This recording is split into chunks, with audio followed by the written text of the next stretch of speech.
Why are we so different from other animals? How did we get such a big brain? Why can we talk? What exactly makes us human?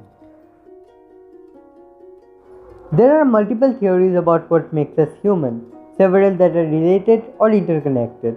The topic of human existence has been considered for thousands of years. Ancient Greek philosophers like Socrates, Plato, and Aristotle all theorized about the nature of human existence, as have countless philosophers since. With the discovery of fossils and scientific evidence, scientists have developed theories as well. While there may be no single conclusion, there is no doubt that humans are indeed unique. In fact, the very act of contemplating what makes us human is unique among animal species. Most species that have existed on planet Earth are extinct, including a number of early human species, although the branch leading to the modern human, Homo sapiens, continues to evolve. Now let's discuss some features that make us human. One of the things that Forsyth also gives humans is sense of morality. Unitarian Universalist minister Forrest Church explained his understanding of religion as, quote, our human responses to the dual reality of being alive and having to die, knowing we are going to die, not only places an acknowledged limit upon our lives, it also gives a special intensity and sadness to the time we are given to live. Regardless of one's religious beliefs and thoughts or what happens after death, the truth is that, unlike other species who live blissfully unaware of their impending demise, most humans are conscious of the fact that they will someday die. Although some species react when one of their own has died, it is unlikely that they actually think about death, that of others or their own. The knowledge of morality also spurs humans on to great achievements, to making the most out of their lives they have. In his book The Expression of Emotions in Man and Animals, Charles Darwin said that blushing is the most peculiar and the most human of all expressions.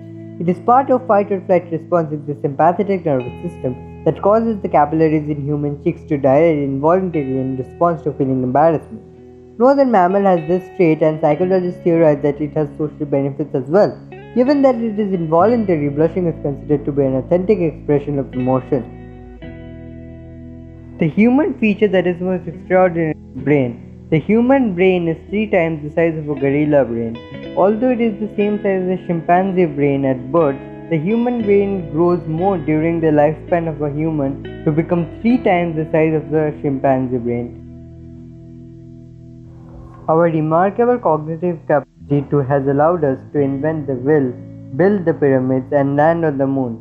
US President George H. Bush has declared the years 1990 to 1999 as a decade of the brain. In 2005, Stephen Morse, professor of psychology, candidly admitted that we have no idea how the brain enables the mind. The human brain and the activity of its countless neurons and the synaptic possibilities contribute to the human mind. The human mind is different from the human brain. In his book, Thomas Sedendorf suggests, quote, mind is a tricky concept. I think I know what a mind is because I have one or am one. You might feel the same way, but the minds of others are not directly observable. We assume the others have minds somewhat like ours, filled with beliefs and desires, but we can only infer those mental states. We cannot see, feel, or touch them. We largely rely on language to inform each other about what is on our minds. As far as we know, humans have the unique power of forethought, which is the ability to imagine the future in many possible iterations and then to actually create the future that we imagine.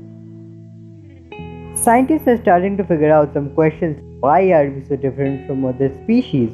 Or how did we get such a big brain? By comparing our DNA to the DNA of other species like apes, dogs, or a fish.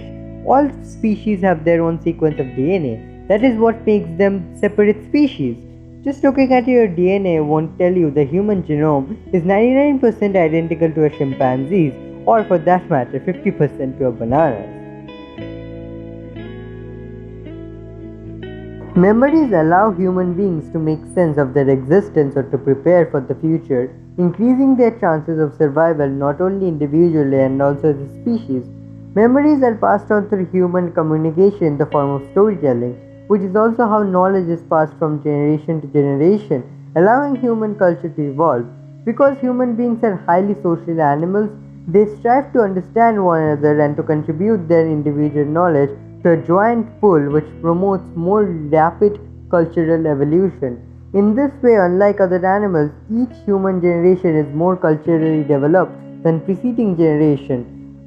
Thanks to our unique memory and ability to acquire language skills and write, humans around the world, from the very young to the very old, have been communicating and transmitting their ideas through stories for thousands of years, and storytelling remains integral to being human and to human culture.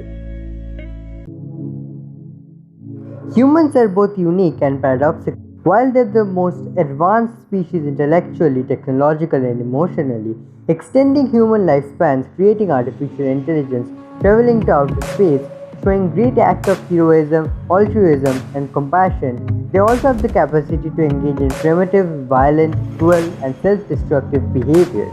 But it's possible that our capacity for cooperation and skill trait is what really makes this a kind of humans and not of apes.